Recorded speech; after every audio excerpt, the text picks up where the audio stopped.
Subject history class 10 chapter 4 সংঘবদ্ধতার গড়ার কথা বৈশিষ্ট্য ও বিশ্লেষণ। এই অধ্যায় থেকে আজকে কিছু প্রশ্ন উত্তর আলোচনা করব, সেগুলো দেখে নেওয়া যাক। টপিক 3 জমিদার সভা। প্রথমে রয়েছে সঠিক উত্তর বেছে নিয়ে নেব। 1 নম্বর রয়েছে জমিদার সভা কত খ্রিস্টাব্দে প্রতিষ্ঠিত হয়।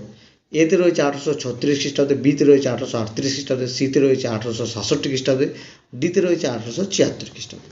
তাহলে উত্তর হবে বি, 1838 খ্রিস্টাব্দে। এখানে ব্যাখ্যাতে রয়েছে 1836 খ্রিস্টাব্দে বঙ্গভাষা প্রকাশিকা সভা, 1838 খ্রিস্টাব্দে জমিদার সভা, 1866 খ্রিস্টাব্দে হিন্দু মেলা এবং 1876 খ্রিস্টাব্দে ভারত সভা প্রতিষ্ঠিত হয়। এবার 2 নম্বর প্রশ্ন রয়েছে জমিদার সভা কোথায় প্রতিষ্ঠিত হয়। A London, B Kolkata, C Madras, D Bombay. তার উত্তর হবে বি কলকাতা। এখানে ব্যাখ্যাতে রয়েছে 1838 খ্রিস্টাব্দে কলকাতায় জমিদার সভা দ্বারকানাথ ঠাকুরের উদ্যোগে এবং রাধাকান্ত দেবের সভাপতিত্বে প্রতিষ্ঠিত হয়। 1839 খ্রিস্টাব্দে লন্ডনে ব্রিটিশ ইন্ডিয়া সোসাইটি উইলিয়াম অ্যাডামের উদ্যোগে প্রতিষ্ঠিত হয়। 1852 খ্রিস্টাব্দে মাদ্রাজে মাদ্রাজ নেটিভ অ্যাসোসিয়েশন প্রতিষ্ঠিত হয় এবং 1885 খ্রিস্টাব্দে বোম্বাইয়ে ফিরোজ শাহ মেহতা, বদরুদ্দিন তোয়াবজি প্রমুখের উদ্যোগে বোম্বে প্রেসিডেন্সি অ্যাসোসিয়েশন প্রতিষ্ঠিত হয়।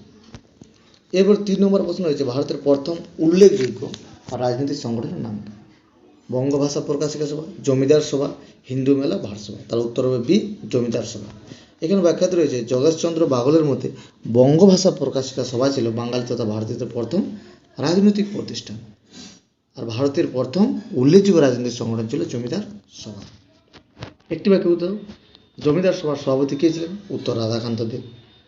তারপরে প্রশ্ন 5 নম্বরে জমিদার সভার সম্পাদক কে ছিলেন। উত্তর প্রসন্ন কুমার ঠাকুর। এবার ঠিক বা ভুল নিয়ে করো। 6 নম্বর রয়েছে রাজেন্দ্রলাল মিত্র বলেছেন যে জমিদার সভা ছিল ভারতের জাতীয় আন্দোলনের অগ্রদূত। তাহলে উত্তর ঠিক। এবারে মেলাও রয়েছে জমিদার সভার প্রাণস্বরূপ দ্বারকানাথ ঠাকুর। এটা ঠিক আছে।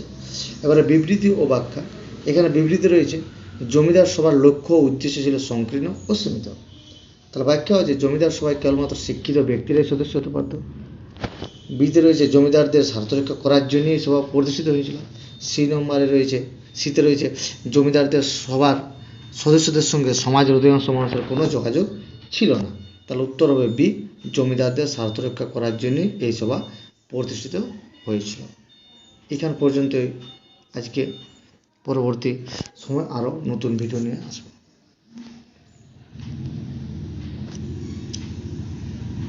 ভিডিওটি দেখার জন্য ধন্যবাদ।